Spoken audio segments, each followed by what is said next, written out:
who caused a political furor in 1971 when he released the top-secret Pentagon Papers, exposing the U.S. government's dirty laundry about the Vietnam War. At that time, Secretary of State Henry Kissinger called him the most dangerous man in America. Since then, he authored the book Secrets, a memoir of the Vietnam War and the Pentagon Papers. A documentary about Ellsberg, using Kissinger's label as its title, was recently released and was aired on PBS last night.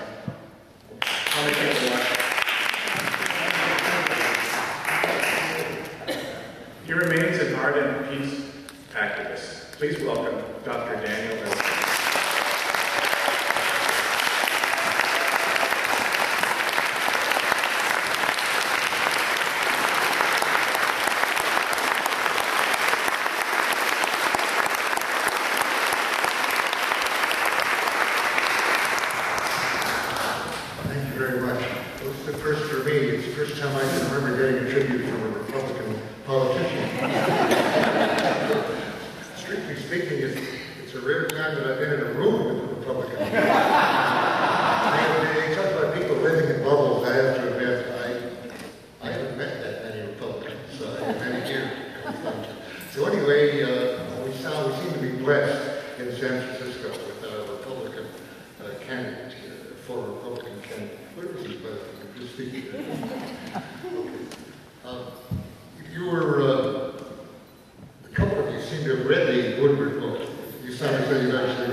That picture had never once been true.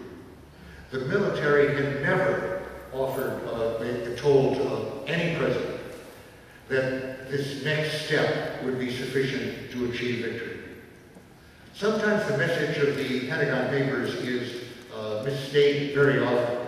In fact, I even found to some degree that the point of view study guide that went with this movie the other night that they showed had some of this mistaken view, because they said the Pentagon Papers, which the movie was about, and by the way, I can recommend to you, I've seen it a number of times, it really is a very good film, I find, and you can see it streaming on the pbs.org site on your computers. Look for POV, point of view, which was the program that showed it, and it'll be on for at least several weeks. It is worth seeing. But as I said, even their study guide said that the Pentagon Papers showed that the presidents had actually been shown that the war was unwinnable. Well, I had to correct them on the thing. I don't know if they followed my correction. But actually, he was always getting advice from the military that the war was winnable. Every president was told that, but not at the level the president was willing to commit. Not at the risk he was willing to take, not at the level of resources he was willing to undertake. So he was told over and over again, and they never really came out and said unwinnable, but very unpromising at this level. The most you can do is keep it going, basically. In effect, they were hoping that they would eventually get resources which they very foolishly felt would, in fact, win the war, a level that they never really did get. They did get half of the forces they thought might be necessary. General Wheeler in '65, Chairman of the Joint Chiefs, mentioned you might need 1 million. He did get the 500,000 that he often said, also said was another level as possible. But Johnson was hearing 500,000 as the likely necessity as early as 1965, even before he made the major commitment. But he was also hearing that many other steps were necessary to win. 500,000 alone would not do it. You had to bomb a vast array of targets in North Vietnam.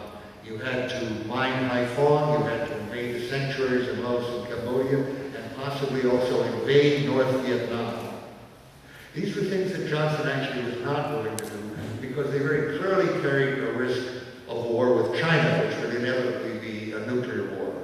And I must say that looking back over 40 years, I've come to believe that at least some of the Joint Chiefs actually saw Vietnam very largely as an occasion to get us into nuclear attacks on China and roll back that communist victory. But in any case, the president was not willing, Johnson was not willing to do that. He didn't tell the military, you'll never get that. He always just said, not now. And he did give them step by step, but toward what he understood was going to be several hundred thousand, and ultimately it was 550,000 troops, but still much less than half the demands, not just in troops, but in these other measures that the Joint Chiefs were always asking for. Right now, Obama was not told by General McChrystal or his boss, General Petraeus, who later replaced him, that even 80,000 troops would win the war. He was not told that. Certainly not told that 40,000 troops would do it. Reading McChrystal's report, which was leaked to Bob Woodward earlier to force the president's hand, I could only read that as a first installment on what they were going toward. They did name a number of other requirements that would be needed, none of which will ever be met. The counterinsurgency doctrine that Petraeus is associated with, he wrote the manual, points very clearly on the basis of the crude estimates that they make for counterinsurgency requirements at 500,000 to 600,000 troops in Afghanistan. And they never questioned that requirement, actually. However, they filled up the gap by Petraeus, or rather McChrystal was asking for 400,000 Afghan troops, which virtually everybody in the establishment said there is simply no way of achieving that. In fact, as somebody said, it's like pouring water into a bucket that has a hole in it. Afghan troops desert every year at a faster rate than they are recruited. So the chance of actually building them up to 400,000 was out of the question. In the end, Obama, according to Woodward, did say, forget that. That is not possible. Now, we're going to forget this 400,000 requirement. Well, why was there a 400,000 requirement? To make it look as if, according to their fraudulent, foolish doctrine in any case, which I was directly involved in Vietnam. That was my job, evaluating counterinsurgency programs and practices and writing doctrine for it. I came to realize it's a fraud, basically. But even by that doctrine, it was clear then that you weren't going to get up to this 600,000 figure, even with 200,000 Americans. Now remember, we don't have 2,000 Americans. What he has come up to is 100,000 Americans. So there's a little shortfall there. Over 400,000 Afghans that was supposed to do that. That's not going to happen. And the Afghan troops are virtually a zero, even the ones that you have. Corrupt, rapists, they're regarded mostly as Tajiks, Uzbeks, who are regarded as foreign almost as Americans in the areas that we're sending them into.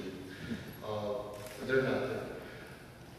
Woodward brings out that even the military, Petraeus and McChrystal, who's now gone, and Gates, their boss, civilian boss, was clear that there was no prospect whatever without a draft of getting a quote, fully resourced counterinsurgency program, which was the only way they proposed for a military victory, for prevailing or winning, which is language that they continue to use in the military command in Afghanistan, but they know that's not possible.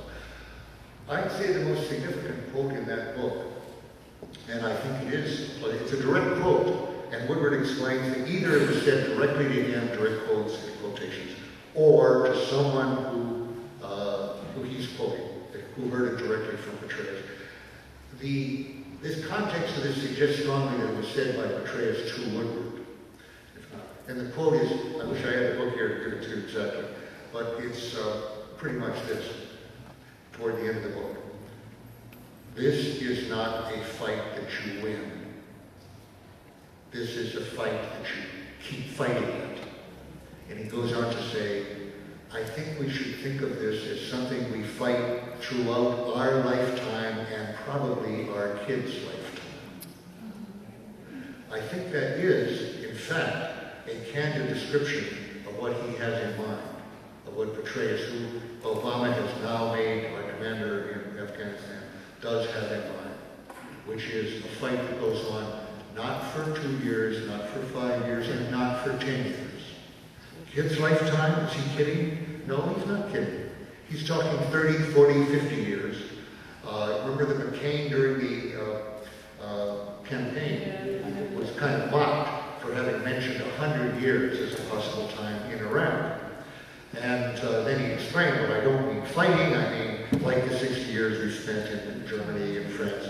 By the way, who was it? Oh, yeah, it was you. I was very struck when you raised the question of why do we have troops in Germany and France?